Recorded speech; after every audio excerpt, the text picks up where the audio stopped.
Hi, I'm Courtney and I'm a canine behaviourist and training advisor here at Battersea. Today we're going to be looking at chase behaviours. Chasing is a natural behaviour for your dog. Hunting and herding breeds in particular have been bred over centuries to have strong chase instincts. However, almost every dog has some instinct towards chase or predatory behaviour. Quite often, chase behaviours can be directed towards other animals, but they can also be towards other moving objects, such as people running, bikes, cars, and other dogs. In the wrong situation, chasing or predatory behaviour can be very dangerous. However, dogs that don't have an outlet for this may become frustrated and show other potentially harmful ways of expressing it. The key is to provide your dog with alternative ways to chase, but in a safe way. We also want to make sure we manage situations where your dog's chase behaviour might kick in, such as keeping them on lead around wildlife. It is our responsibility as dog owners to ensure that our dogs don't cause a threat to wildlife or chase other people or other dogs too. Step 1. Safe ways to chase. For dogs who already have a high prey drive, there are a number of toys and activities which can help redirect this behaviour in a safe and fun way.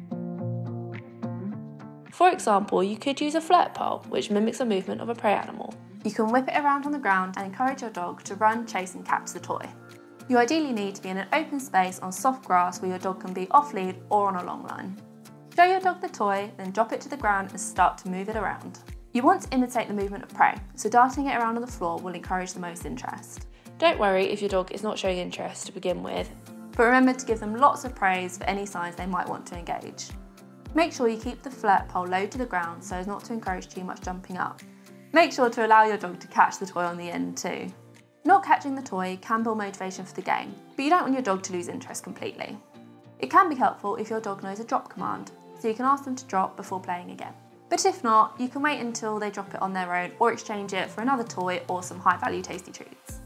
Flirt poles shouldn't be used for puppies as their bones are still developing, and the high-impact running and twisting could cause them an injury.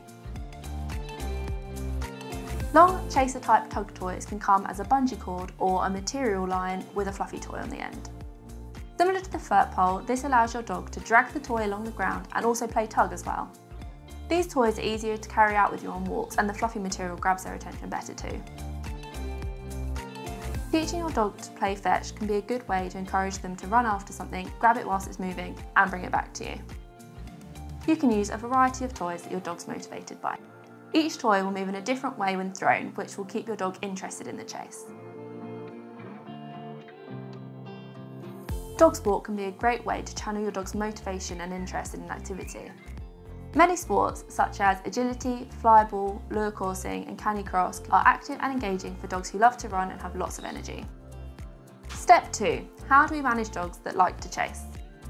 As well as letting our dogs get their desire to chase out of their system in a safe way, we can also manage situations where they may encounter sights, smells and sounds that may trigger that behaviour. Start building on your dog's focus and recall, but in less distracting situations first. If your dog doesn't reliably come back to you around distractions such as people and other dogs, then you're going to need to put in some more practice before trusting them around wildlife such as squirrels. Keep your dog on a harness and a long line lead whilst you work on their recall and focus around possible chase distractions. This will stop them running off but will allow for some freedom too. Find out more about this in our long line video. You can make food rewards part of the active training by rolling them along the ground to be chased as a distraction. This also makes the reward much more interesting and can be used alongside toy play to keep things fresh.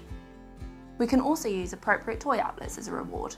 For example, you could reward your dog with some toy play when they come back to you on a walk when called. This also makes the reward much more interesting and can be used alongside food rewards to keep things fresh. Those are our tips on managing your dog's chase behaviours. If you'd like to learn more about how to train your dog the Battersea way, then hit the subscribe button below.